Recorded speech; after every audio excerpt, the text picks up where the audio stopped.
Sanggar Cerita mempersembahkan Sabda Pandita Ratu.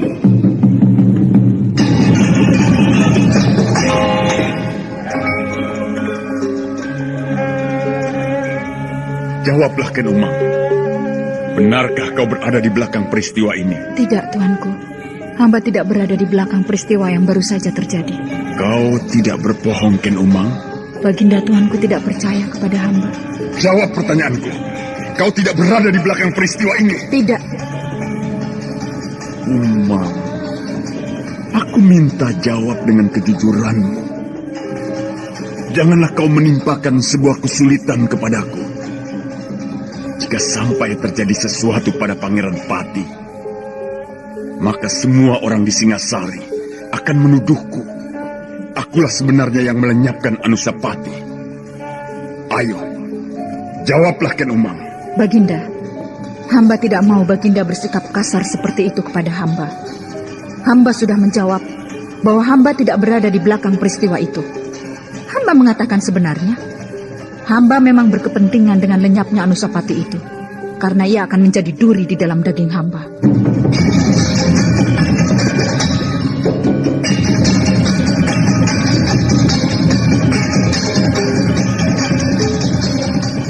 Sabda Pandita Ratu, sebuah kisah penuh dilema, tragedi cinta anak manusia, perebutan tahta, mabuk harta dan duniawi, serta silaunya kehormatan, di mana keangkara murkaan merajalela karena dendam yang membara. Kisah ini berlatar belakang berdirinya Singasari. Ken Arok, dialah pemuda yang merekuk pahit getirnya kehidupan. Namun sebenarnya, dialah yang harus melaksanakan sabda-sabdanya. Perjalanan sengsaranya adalah awal untuk meraih keberhasilan, untuk menuju kejayaannya di saat Singasari berdiri.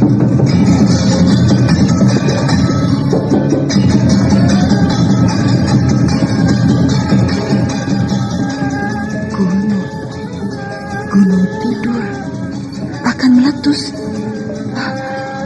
Apakah ayahmu selama ini sedang mengamati gunung? Gunung apa? Seperti kurang pekerjaan saja mengamati gunung.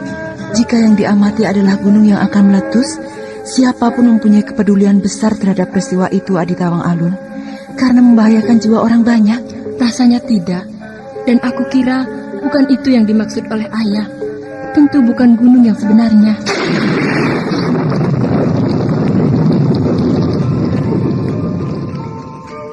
Sabda Pandita Ratu. Naskah ditulis oleh Pondra Swasti Langit, diolah oleh Agung Bahrodi, didukung oleh artis-artis terkemuka Ferry Fadli, Eli Ermawati, M. Abud, Ivone Rose, dan lain-lain. Teknik dan montase Ibing Arifin, dengan sutradara Dian Pertiwi. Sabda Pandita Ratu. Kali ini dalam episode ke-22 dengan judul Bajang Condo Birowo.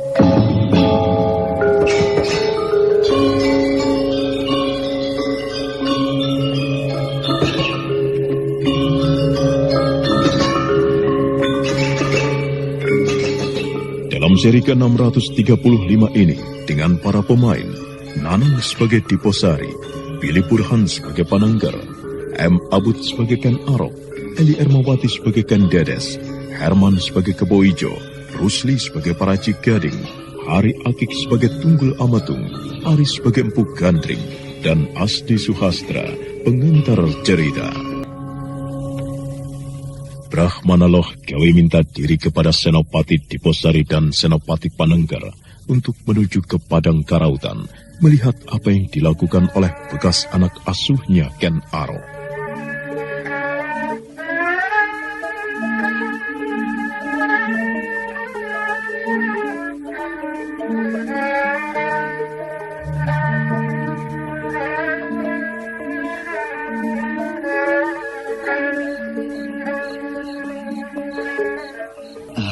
Orang tua yang aneh. Apa anehnya, Panenggar? Orang mempunyai kesenangan itu lumrah. Ada yang menyenangi adu jago, ada yang mempunyai kesenangan bermain perempuan, lumrah. Tetapi kesenangan Bapak Brahmana Loh Gawe benar-benar kesenangan yang langka, berjalan dan terus berjalan. Entah sudah seberapa jauh Bapak Loh Gawe itu berjalan. Barangkali jika Bapak Loh Gawe berjalan ke arah timur terus, sudah sampai di tempat sarang matahari.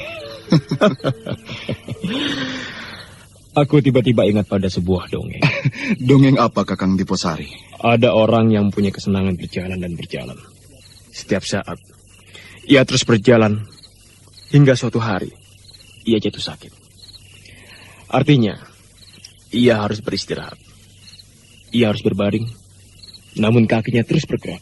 Kenapa dengan kakinya? Kakinya terus berjalan. Barangkali demikian juga dengan Brahmana Loh Gawe itu. Kakinya tidak mau berhenti, meski tubuhnya telah letih diajak pergi. Namun ada satu keuntungan yang tidak didapat oleh orang lain. Dengan apa yang dilakukannya itu, Bapak Loh Gawe bisa melihat lebih banyak dan menghayati lebih banyak. Wawasannya menjadi semakin luas. Iya.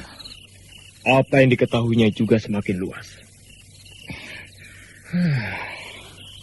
Hari telah larut malam, Panengger. Aku juga akan pulang. Silakan, Kakang, silakan.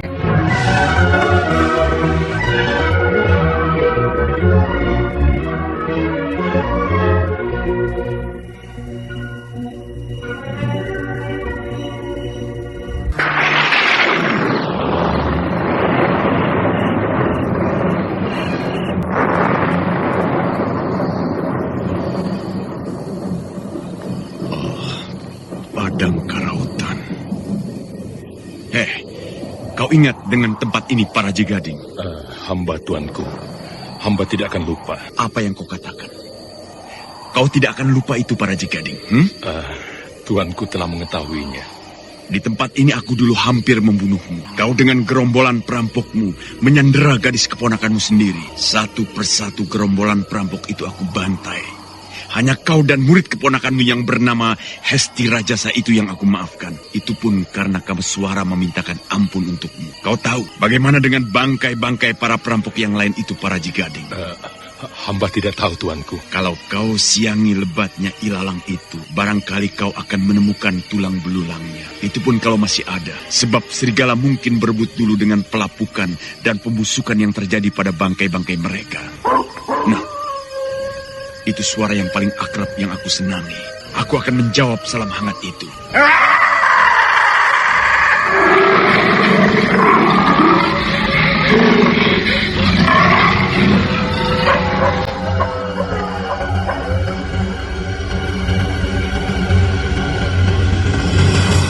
Serasa akan copot jantung para Jigading melihat ulah Ken Arok yang tiba-tiba mengaum mengerikan, laksana seekor singa yang kehilangan anaknya. Auman yang menggetarkan itu mengejutkan segerombolan serigala yang mengendap-endap mendekati tempat itu. Gerombolan anjing liar itu berlarian salang tunjang berebut hidup.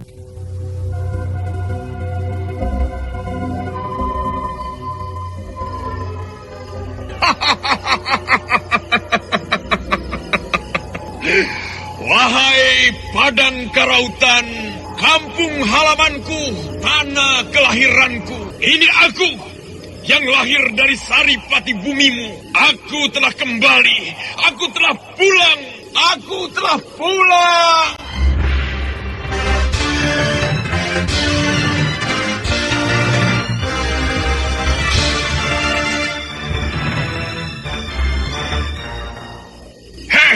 Padang Karautan, sambutlah kehadiranku kembali di pangkuanmu dengan degup jantungmu yang gegap gempita. Ini aku, Sri Raja Sabatara Sang Amurwa Bumi. Aku telah menjadi raja di Singasari. Akulah pemegang kuasa tertinggi. Semua menyembahku. Semua menyembahku. Apa yang kurang aku banggakan? Ayo, terimalah aku. Terimalah aku. Ini aku Ken Arok. Aku raja yang besar. Aku singa liar dari Padang Karautan. Paraji Gading menggigil di tempatnya berdiri, menyaksikan Ken Arok yang tiba-tiba liar dan tidak waras. Ken Arok sudah tidak kelihatan lagi. Raja Singasari itu berkelebat cepat di antara tingginya daun alang-alang. Semakin lama semakin jauh. Beberapa saat Paraji Gading masih mendengar aumannya yang mengerikan. Untuk kemudian suara itu telah lenyap dan Ken Arok telah berdiri di dekat sebuah batu besar. Ken Arok, raja yang perkasa itu, tiba-tiba berlutut di dekat batu besar itu. Batu yang jika diperhatikan dengan seksama ada bekas tatahan kasar.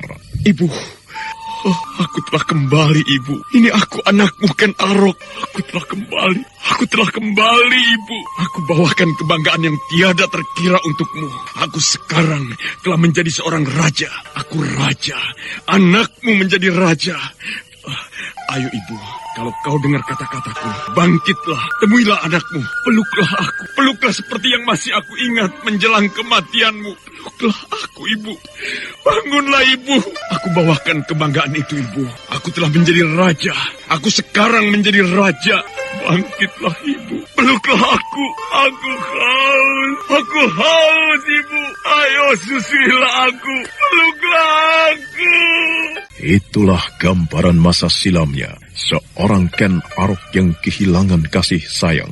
Raja Singasari itu menangis. Suatu hal yang tak pernah dilakukannya kepada batu yang berada di depannya, di mana dia memendam jasad ibunya. Ken Arok merintih memelas. Beberapa saat Ken Arok itu larut. Namun kemudian Ken Arok tiba-tiba berdiri. Ampu Gandring, persetan denganmu. Aku akan membuktikan kepadamu. Aku tidak bisa kau jamah. Kutukanmu hanyalah angin lewat.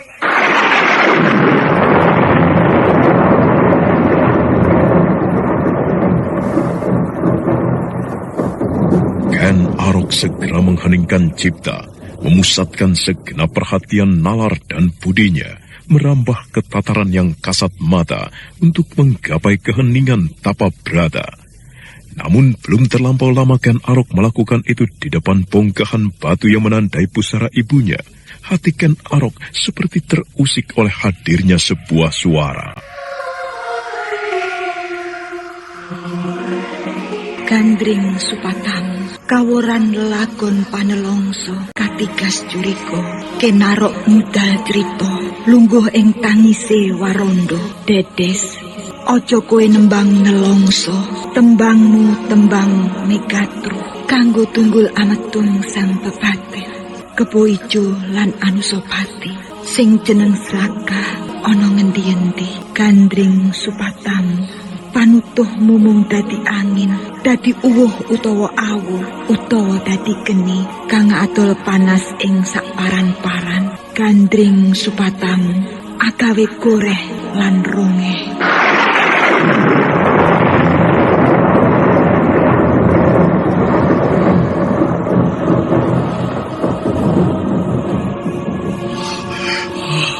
Keparat.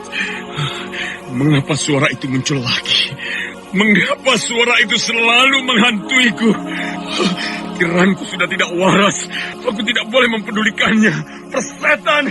Betapa sulitnya memusatkan diri, menggapai suatu keadaan hening cipta. Bayangan yang lain lagi tiba-tiba muncul dan menyeruak.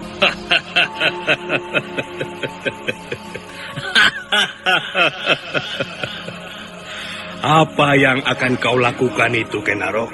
Kau akan menghindari kutukan itu. Kau pikir kau akan mampu, Ken Arok? Kau tidak akan bisa menghindarinya. Kelak akan tiba saatnya seseorang datang kepadamu dengan menjinjing keris Empu Gandring dan menikamkan ke perutmu. Ususmu akan terburai dan terbabat oleh keris itu. Kau tidak akan bisa menghindar dari buah yang harus kau petik.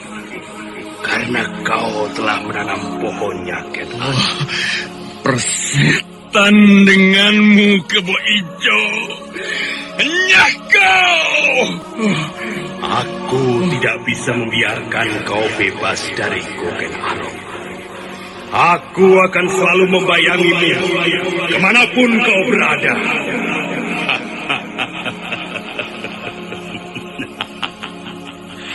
Aku akan menjadi hantu abadi yang selalu membayangimu, Ken Arok.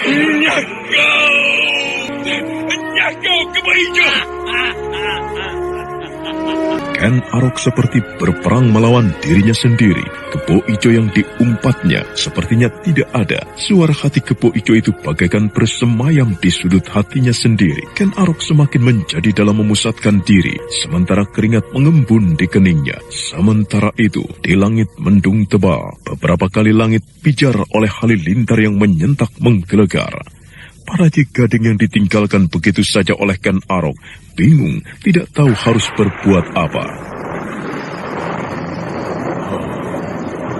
Langit mendung. Sebentar lagi hujan akan turun dan petir bersabu. Kemana Sri Baginda? Mengapa aku ditinggalkan sendirian di sini?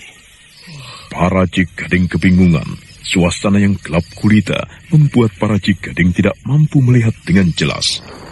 Dan pada saat itu, Ken Arok semakin keras berusaha memusatkan diri.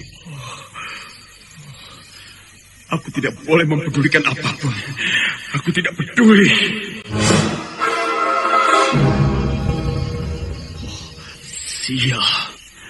Sia. Sulit sekali aku memusatkan pikiran.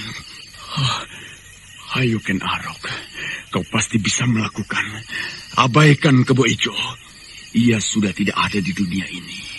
Kebo Ijo sudah mati. Lakukan lagi. Lakukan sekali lagi. Abaikan siapapun dan apapun. Lakukan Ken Arok. Kau pasti bisa. Bisa.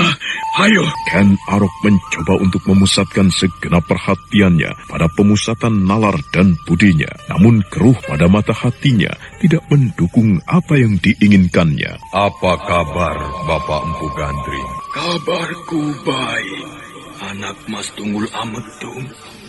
Mengapa anak Mas berada di tempat ini? Di alam kematianku, udara terasa gerah, Bapak. Itu sebabnya aku berangin-angin di sini. Padang karautan sejuk sekali, Bapak Empu.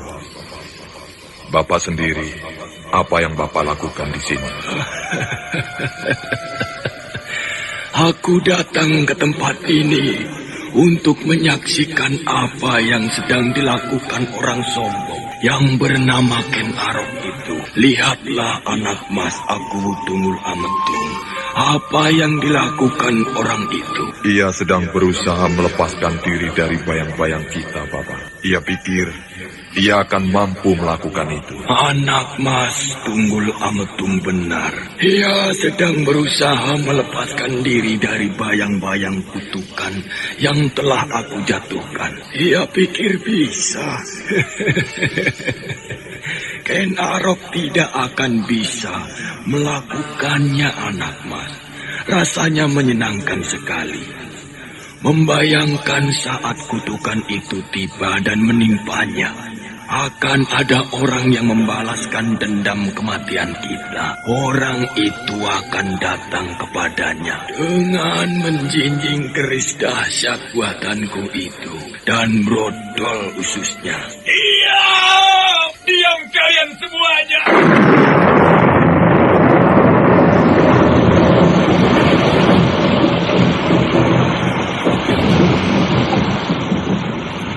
Hujan pun turun dengan deras. Ken Arok yang nafasnya terpacu tersengal-sengal oleh gangguan angan-angannya menengadahkan kepala, membiarkan tubuhnya, membiarkan wajahnya atau sekujur tubuhnya basah kuyup. Dan jiwanya menggelegak lepas.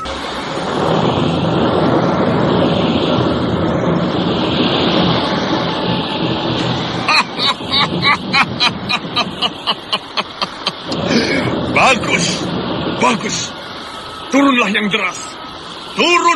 deras. Basahi tubuhku.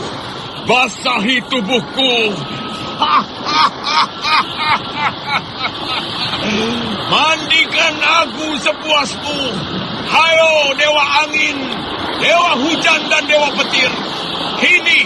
Inilah aku Ken Arok Maharaja Singasari. Basahilah aku. Basahi tubuhku.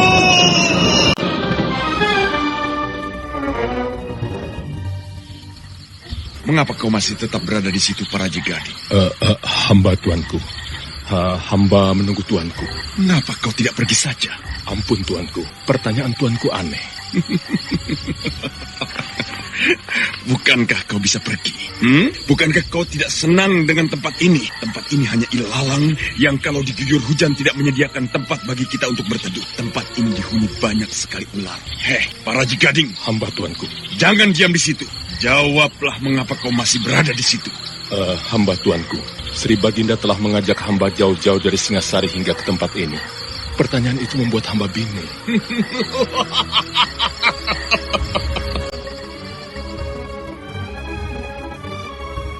Paraji Gading menjadi semakin kebingungan menghadapi sikap Ken Arok yang sangat aneh itu.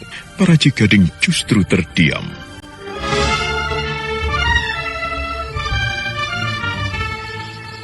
Kau tahu, Paraji Gading, kenapa tempat ini mempunyai arti yang sangat penting bagiku?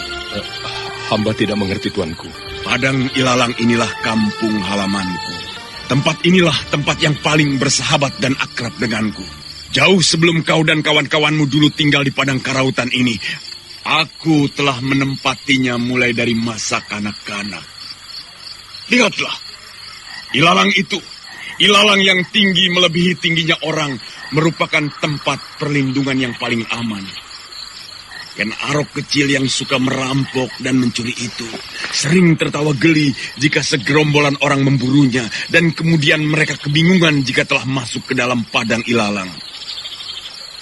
Perampok kecil bernama Ken Arok itu akan tertawa tergelak-gelak melihat mereka tidak berhasil menangkapnya, bahkan mengepung ke arah yang salah.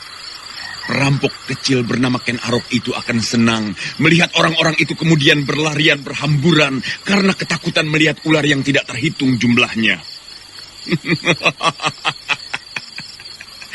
Tempat ini benar-benar menyenangkan sekali. Apa katamu tentang perampok atau maling kecil itu, Paraji Gading? Ia perampok atau maling kecil yang luar biasa. Karena kelak di kemudian hari, ia bisa menggapai kedudukan tertinggi, menduduki tahta kerajaan. Benar. Itulah sebabnya daun-daun ilalang, atau gerombolan ular, atau apapun yang berada di padang ilalang ini semuanya bersorak gembira menyongsong kedatanganku. Aku anak asuh mereka. Aku anak asuh padang ilalang ini. Kembali membawa kamukten dan kebahagiaan yang paling tinggi, menjadi raja yang besar, raja yang kung binatoro berbudi bawaleksono. Apa katamu, Paraji Gading? Hamba tuanku, hamba sependapat dengan tuanku. Akhirnya hamba mengerti untuk apa tuanku berada di tempat ini. Kau merasa sudah mengerti? Belum? Kau belum mengerti, Paraji Gading. Kau belum mengerti. Kalau begitu, apakah hamba diperkenankan untuk mengetahuinya, tuanku? Belum. Belum waktunya. Belum saatnya kau mengerti, Paraji Gading. 40 hari lagi, setelah aku selesai melakukan mesu berata di tempat ini, barulah kau akan mengerti.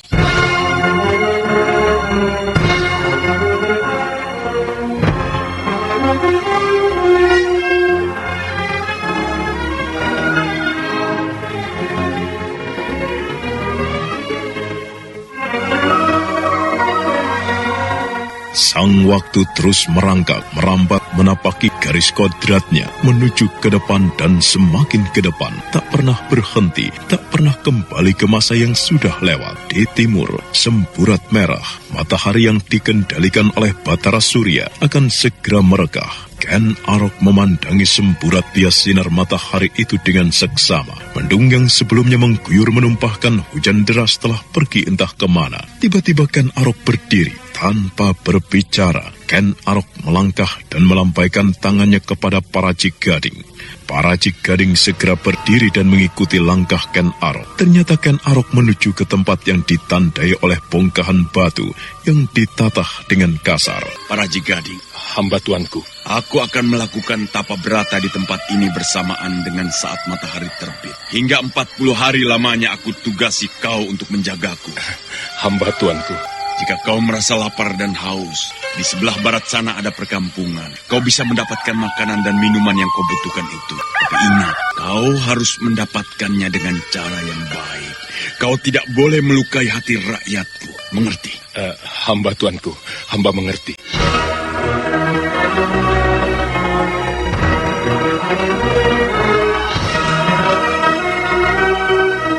Bersamaan dengan saat matahari terbit, Ken Arok telah memulai tapa beratanya.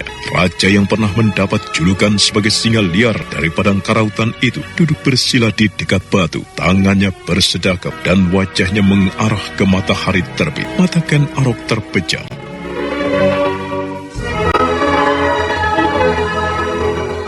Maka hari-hari pun lewat. Ken Arok semakin larut dalam kesuntukan semadinya. Meski bayangan Empu Gandring, Kebo Ijo, Tunggul Amatung muncul silih berganti. Namun pada akhirnya Ken Arok berhasil mengabaikannya. Ken Arok telah bulat berusaha menemukan cara bagaimana dan apa yang harus dilakukan untuk menghindarkan diri dari bayangan kutukan Empu Gandring.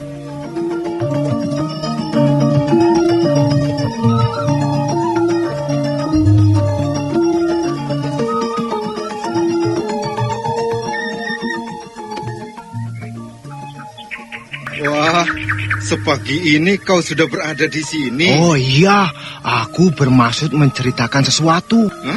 Apa itu? Singa. Aku mendengar suara singa mengaum dari arah padang karautan. Ya, semalam aku sedang memasang jerat untuk buruanku ketika aku mendengar singa itu mengaum. Dari padang karautan? Iya, betul. Kau yakin? Iya, aku yakin. Aku tidak berbohong. Kalau kau tidak percaya, ikutlah aku nanti malam. Kau akan mendengar suara itu mengaum. Aduh, ada apa ya? Dulu kita pernah melihat keanehan di padang karautan itu. Apakah sekarang kita akan menyaksikannya lagi? Apakah ini akan menjadi pertanda dari sebuah peristiwa besar yang akan terjadi? Peristiwa besar? Iya, dulu ada yang mengatakan ada hubungan antara keruntuhan Kediri dengan peristiwa ini. Bukankah auman singa itu bukan auman yang sebenarnya? Oh iya, kau benar. Auman singa itu sebenarnya suara orang. Memang aneh. Padang karautan ini memang aneh. Kadangkala aku mendengar suara angin yang menderu-deru, bagaikan pasukan hantu. Atau lolongan banyak sekali serigala. Mengerikan. Oh iya. Aku ingat pula malam itu. Ada cahaya terang menderang dari tengah-tengah padang. Entah cahaya apa itu. Aku tidak tahu.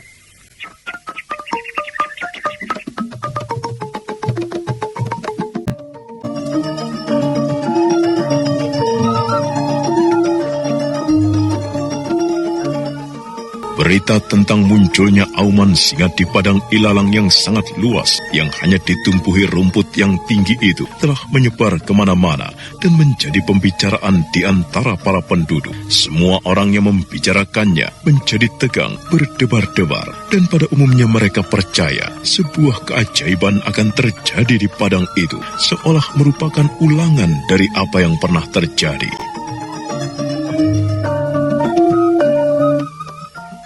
Dari mana, Kakang Jayeng? Aku dari rumah Kiai Setro Tanjung. Ada apa, Kakang, kesana? Banyak orang yang membicarakan auman singa di rumah Kiai Setro Tanjung itu. Auman singa dari padang karautan? Iya. Oh, lalu apakah singa itu benar-benar ada, Kakang? Entah, katanya yang mengaum itu bukan singa, tetapi orang. Orang? Iya. Wah, kalau ada orang bisa mengaum seperti singa, ibunya kawin dengan singa barangkali, Kang? Terus ngawur kamu.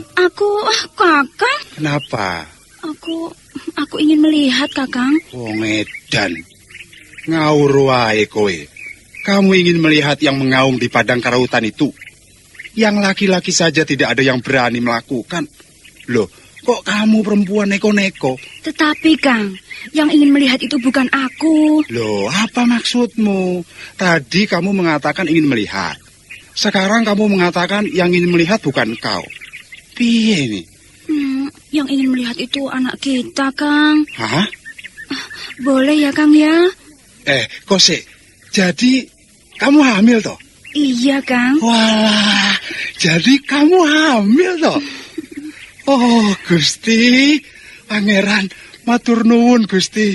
Kulo badhe pinaringan momongan.